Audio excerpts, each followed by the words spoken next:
हम लोग संप्रेषण पे बात कर रहे थे, कम्युनिकेशन, और इसमें लगभग बातें पूरी हो गई थी। थोड़ी बहुत बातें बची हैं जो हम आज करके इस कम्युनिकेशन वाले यूनिट को कंप्लीट करेंगे। ठीक है, तो आज हमें जो बात करनी है उसमें एक शब्द आपको मिलता है प्रभावी संप्रेषण।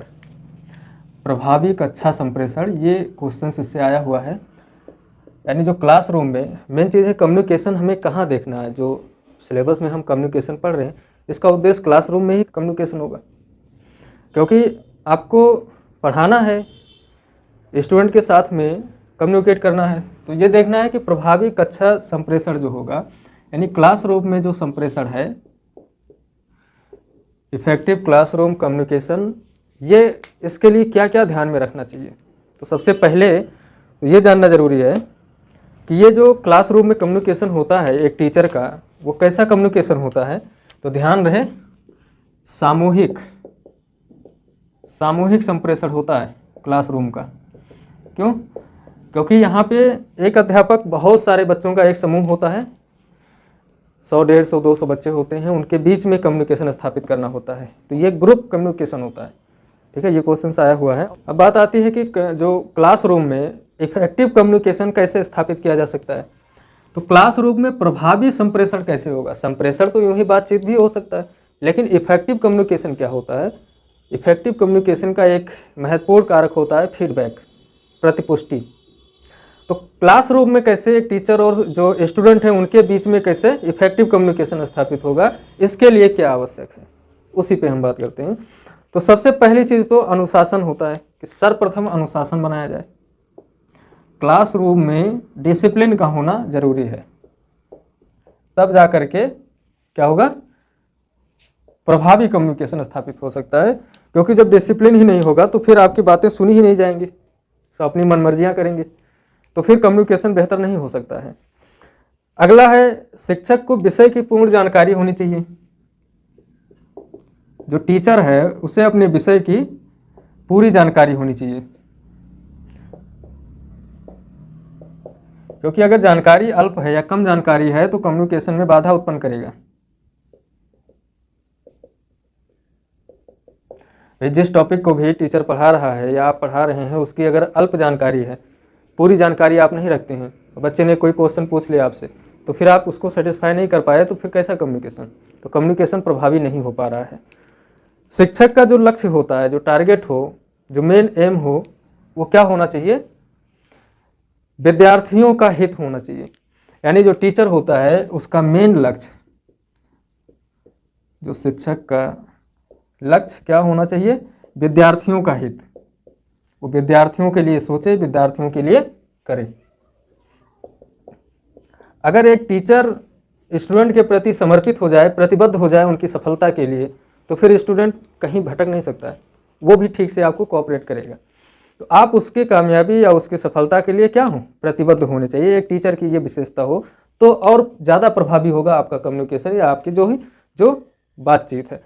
शिक्षक को प्रतिपुष्टि पर ध्यान देना चाहिए, प्रतिपुष्टि आवश्यक है। क्योंकि अगर कोई बच्चा क्वेश्चन पूछ रहा है, या फिर अब मान लीजिए कि आपने पूरा सिलेबस पढ़ा दिया, टॉपिक पूरा कंप्लीट किया, और आप फीडबैक नहीं लिए, तो फिर आपको कैसे पता चलेगा कि जो आपने पढ़ाया है वो प्रभावी हुआ है, उससे बच्चे सीखे हैं कि नहीं सीखे, किसी को समझ में आया है कि नहीं आया है। ये जानने के लिए ज़रूरी है कि फीडबैक का एक बेहतर क्या होना चाहिए, मैनेजमेंट होना चाहिए, एक बेहतर प्रबंधन होना चाहिए, जिससे कि क्लास के तुरंत बाद आप किसी भी तरीके का टेस्ट ले करके फीडबैक ले सकते हैं। या फिर बच्चों से आप यूँ ही मौखिक रूप से बोल सकते हैं कि भाई अब आप बताइए कि क्या जानकारी, क्या सीखे हैं। या आप उनसे कह सकते हैं कि जो मैंने पढ़ाया है अब इसे अपने शब्दों में क्या करो, व्याख्या करो। इसी को पैराफ्रेजिंग कहते हैं, एक स्किल होता है। ये विशेषता होनी चाहिए। टीचर को समय समय पर अपने ज्ञान का क्या करना चाहिए, संशोधन करना चाहिए। जो शिक्षक होता है अगर प्रभावी कम्युनिकेशन चाहता है, इफेक्टिव कम्युनिकेशन, तो उसे समय समय पर अपने ज्ञान में संशोधन करना ही चाहिए, क्योंकि संशोधन करना एक अच्छा पहल माना जाता है, एक शिक्षण की एक अच्छी विधि है। आप टीचिंग कर रहे हैं, आपके पास जो नॉलेज है, आप न्यूज़पेपर से, टीवी से, सोशल मीडिया के किसी भी प्लेटफॉर्म से आप जानकारियों को और कलेक्ट कीजिए अपने टॉपिक विषय से संबंध, और उन जानकारियों को अपने पूर्व ज्ञान जो पहले से आपके पास जानकारी है उसमें संशोधन करके सही जगह पे उन्हें रखिए, और आप समय समय पर उसका चर्चा भी कीजिए, जिससे कि बच्चों में इंटरेस्ट बना रहेगा कि नई नई चीज़ें आप लेकर आ रहे हैं खोजबीन करके। बच्चों की जो संख्या है क्लासरूम में, बच्चों की संख्या सीमित रखनी चाहिए, क्योंकि अगर संख्या सीमित रहेगी तो आप बराबर उन पर ध्यान दे पाएंगे। ठीक है, अगर बहुत ज़्यादा भारी मात्रा में संख्या हो गई तो हो सकता है कि आपका ध्यान प्रत्येक स्टूडेंट तक ना जा पाए। बैठने की उचित व्यवस्था होनी चाहिए, कक्षा में बैठने की उचित व्यवस्था हो। एक अच्छे कम्युनिकेशन के लिए ज़रूरी है ना कि आप फिजिकली शारीरिक रूप से कोई डिस्टर्ब ना रहे। अगर वो डिस्टर्ब है तो फिर एक प्रभावी कम्युनिकेशन नहीं स्थापित हो पाएगा। ये मैंने संप्रेषण की बाधाओं में आपसे डिस्कस किया है। ठीक है, एक अध्यापक को स्टूडेंट के साथ एक बेहतर सामंजस्य बनाकर रखना चाहिए, यानी व्यवहार जो होता है वो सकारात्मक बना के रखना चाहिए। बाकी मैंने बताया कि प्रतिपुष्टि पर विशेष ध्यान देना चाहिए, यानी उसके लिए एक सिस्टम बना के रखा जाए जिससे कि फीडबैक मिलता रहे और उसका उन्हें जवाब समय समय पर मिलता रहे। इससे बच्चों में जो क्रियाशीलता है उनकी एक्टिविटी पे आपकी अच्छी नज़र होगी, वो क्या सीख रहे हैं और कितना सीख रहे हैं ये आप जान पाएंगे। इन्हें नोट कर लीजिए। एक शब्द और मिलता है पैराफ्रेजिंग, एग्जाम में आया हुआ शब्द है, इसलिए आप ध्यान में रखिएगा कि इसका मतलब क्या होता है। जो पैराफ्रेजिंग होता है ये क्या है, एक प्रकार का स्किल होता है, ये एक प्रकार का कौशल है। कौशल का मतलब हो गया क्षमता या शक्ति कह सकते हैं आप, करने की क्षमता। ये फिर किस प्रकार का कौशल है? अगर ये एक कौशल है, स्किल है, तो किस प्रकार का स्किल है? ये सुन करके और व्याख्या करने की क्षमता है, वही पैराफ्रेजिंग कहलाता है। ध्यान रहे, ये श्रवण मतलब सुनने के लिए बहुत आवश्यक होता है। इसका जो अर्थ है आप 2-4 शब्दों में अगर याद रखना चाहें तो सुनकर अपने शब्दों में व्याख्या करने की क्षमता, अपने शब्दों में व्याख्या करने की क्षमता होती है, यही पैराफ्रेजिंग कहलाती है। ये सब सुनकर कौन सुनेगा? श्रोता ही सुनेंगे। इसको आप ध्यान रखिएगा। इससे बहुत सारे फायदे होते हैं, जैसे इसी से पता चलता है कि जो वक्ता यानी जो बोलने वाला अर्थात अध्यापक के रूप में आप, यानी आप जो बोल रहे हैं वो विद्यार्थी उसको कितना सीख पा रहे हैं, एक हिसाब से ये फीडबैक है। ठीक है, अगर आपका संप्रेषण प्रभावी हुआ है तो आपने जो बोला है उसका एक्सप्लेनेशन वो कर देंगे। जो सुने हैं, जो सुनकर बैठे हुए हैं, जो श्रोता हैं या विद्यार्थी हैं, वो आपके द्वारा बोले गए शब्दों का या जो जानकारी आपने दी है कम्युनिकेशन के माध्यम से, इस जानकारी को वो एक्सप्लेन कर सकते हैं यदि आपका कम्युनिकेशन प्रभावी रहा है तो। अगर कम्युनिकेशन प्रभावी नहीं हुआ है तो फिर वो व्याख्या नहीं कर पाएंगे। तो इससे ये पता चल जाता है आपको कि आपका कम्युनिकेशन प्रभावी हुआ है कि नहीं हुआ है, बच्चे को सीख पाए हैं कि नहीं सीख पाए हैं, उसमें क्या सुधार करना चाहिए। एक हिसाब से देखा जाए तो ठीक ठाक एनालिसिस होता है, फीडबैक होता है जो आपने पढ़ाया है। पैराफ्रेजिंग का मतलब यही होता है। ठीक है, ध्यान रखिएगा इसको। अब बात कर लेते हैं जन मीडिया और समाज। किसकी? जन मीडिया और समाज। जन मीडिया और समाज का अर्थ ये हुआ कि जो मीडिया है या कम्युनिकेशन, मास कम्युनिकेशन होता है, उसके जो साधन हैं उन्हीं को मीडिया बोलते हैं, जन मीडिया। जो मास कम्युनिकेशन होता है या जन संचार होता है उसके बहुत सारे माध्यम होते हैं। उन माध्यमों के जरिए जो सूचनाएं प्रसारित हो रही हैं जनता तक, उन्हीं को कहा गया क्या? जन मीडिया।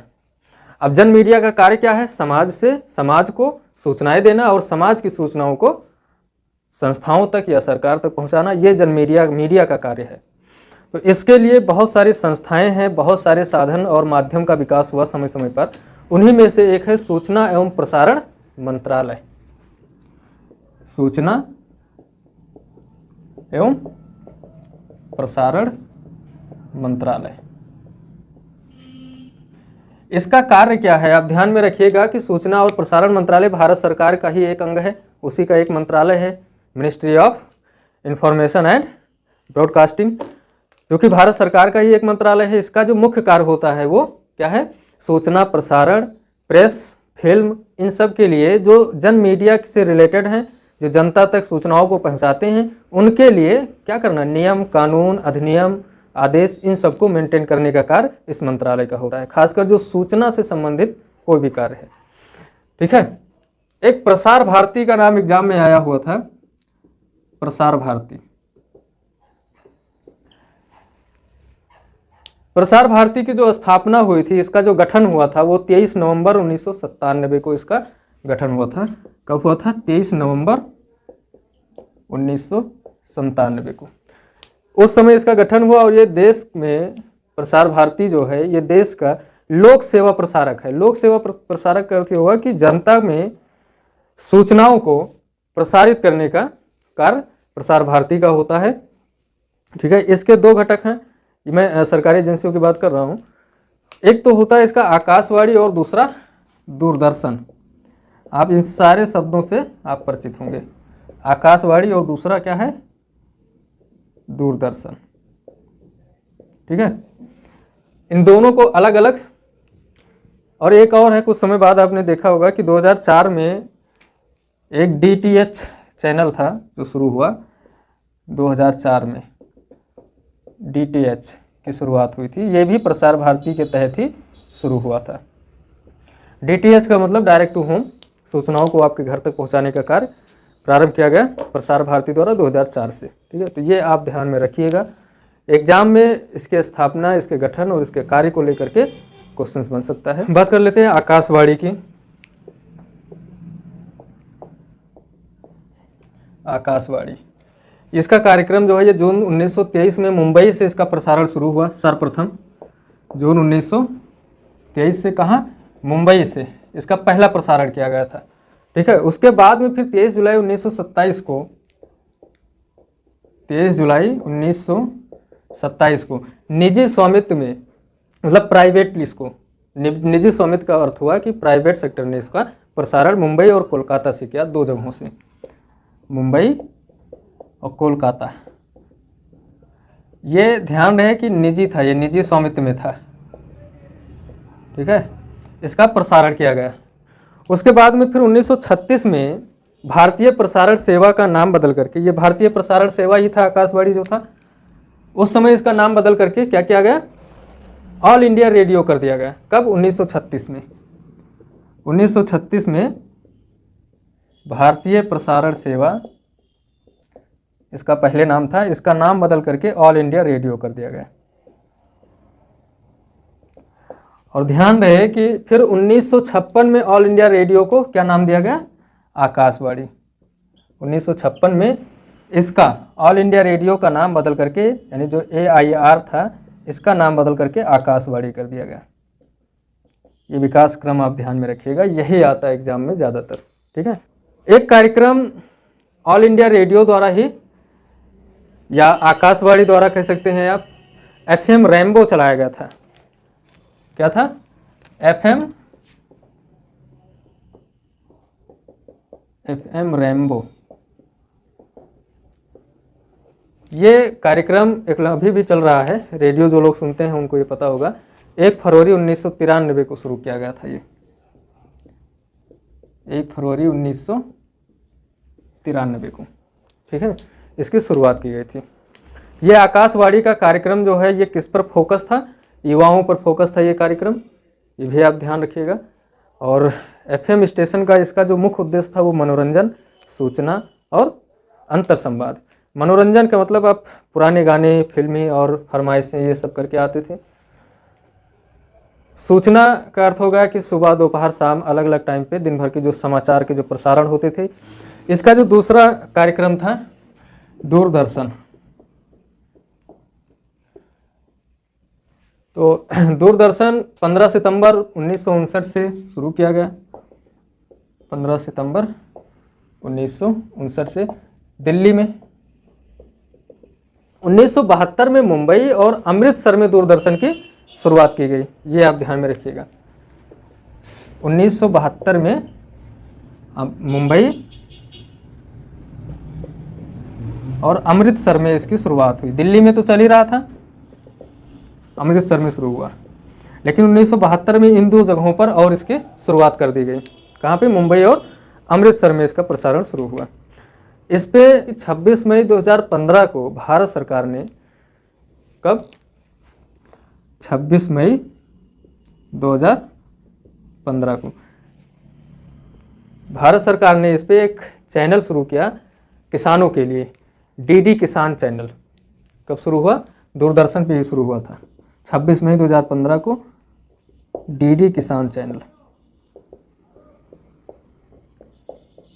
ठीक है, इसको आप ध्यान में रखिएगा।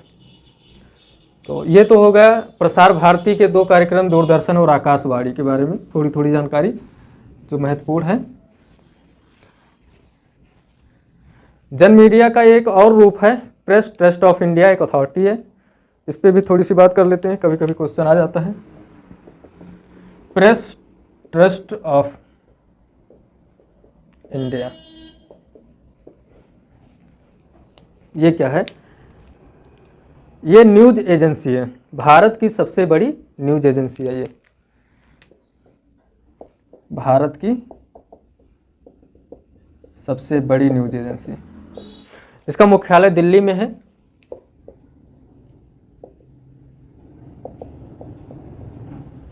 एजेंसी का मतलब हो गया कि एक संस्था के रूप में आप इसको जान सकते हैं। ठीक है, 27 अगस्त 1947 को इसे रजिस्टर्ड किया गया और 49 को काम करना शुरू किया। 1947 को रजिस्टर्ड हुआ और 1949 यानी 1 फरवरी 1949 से कार्य करना शुरू किया। 1 फरवरी 1949 से कार्य करना शुरू किया। जन मीडिया का ही एक रूप है पत्र सूचना कार्यालय। क्या?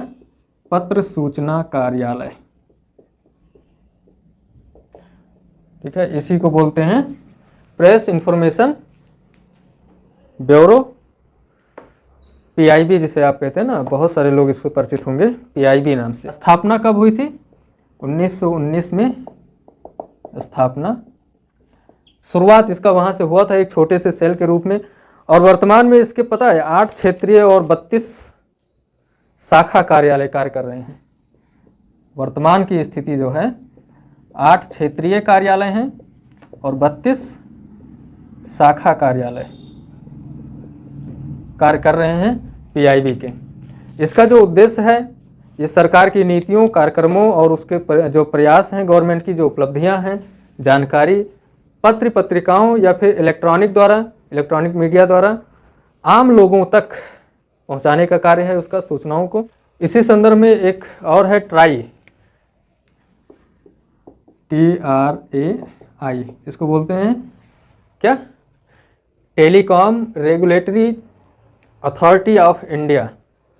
इसकी जो स्थापना हुई थी ट्राई की 1997 में, 1997 में स्थापना हुई थी। इसका कार्य क्या है कि जो संचार सेवाओं पे नियंत्रण का इसका मुख्य कार्य है। क्या है?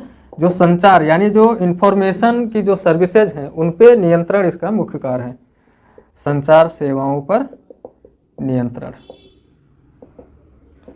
तो अगर 1997 से संचार सेवाओं पर नियंत्रण ट्राई का है, तो फिर 1997 से पहले कौन इस पे नियंत्रण रखता था? तो एक टेलीकॉम कमीशन था। इससे पहले कौन कार्य करता था ये सारा? तो टेलीकॉम कमीशन था, एक आयोग था, वही इन सारे कार्यों को देखता था। ठीक है, यानी जो संचार से संबंधित जो भी नीतियां थी उन नीतियों का कार्य कौन करता था? Telecom commission. तो जन मीडिया के विभिन्न रूप ये थे, कुछ संस्थाएं आपने देख ली, कुछ एजेंसीज, और भी बहुत सारी चीज़ें हैं जो आपको देखनी है। जैसे जो बहुत प्रमुख न्यूज़ चैनल हैं उनकी स्थापना आप ध्यान में रखें, क्योंकि क्वेश्चंस मिलाने के लिए आ जाता है, डिसेंडिंग असेंडिंग ऑर्डर में सेट करने के लिए भी क्वेश्चंस आ जाते हैं, क्योंकि ये सब जन मीडिया के ही रूप हैं। न्यूज़ चैनल हैं, पत्र है, न्यूज़पेपर्स हैं। ठीक है, क्यों? क्योंकि ये सब पब्लिक तक क्या कर रही हैं? सूचनाओं को पहुंचा रही हैं। ठीक है, तो प्रमुख कुछ न्यूज़ चैनल्स जैसे मैं बता दूं आपको, डीडी न्यूज़ है। डीडी न्यूज़ की स्थापना 3 नवंबर 2003 को हुई थी। 3 नवंबर 2003 को यह स्थापित हुआ। कहाँ पे? दिल्ली में। दिल्ली में। ऐसे एबीपी न्यूज़ है, न्यूज़ चैनल है ये। इसकी स्थापना 18 फरवरी 1998 को हुई। 18 फरवरी 1998 को नोएडा में। एनडीटीवी इंडिया 2003 नई दिल्ली। एनडीटीवी इंडिया 2003 नई दिल्ली में इसकी स्थापना हुई।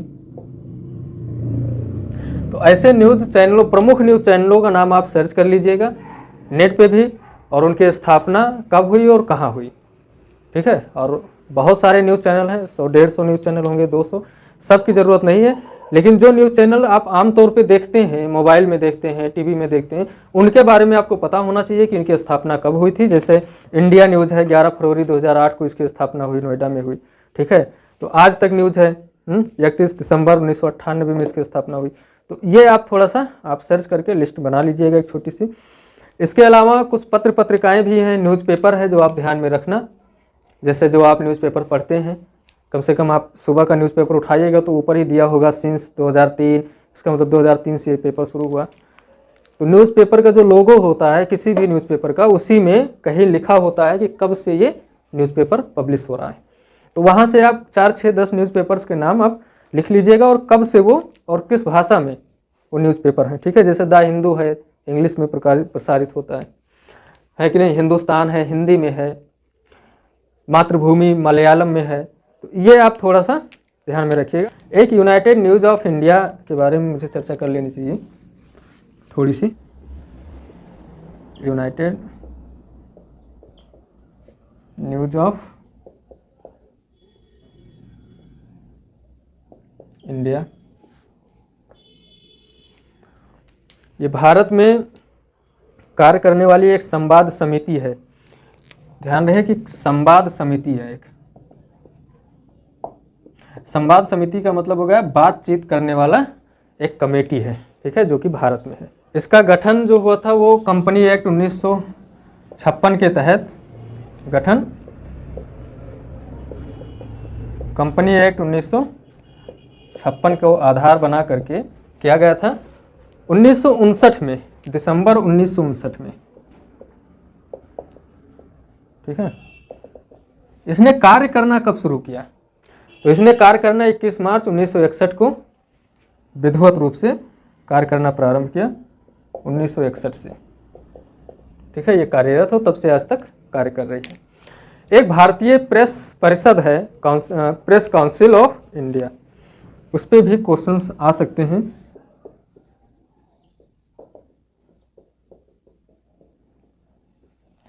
Press council of India, press council of India ये जो प्रथम प्रेस आयोग बना था उसी की सिफारिश पे ये बनाया गया।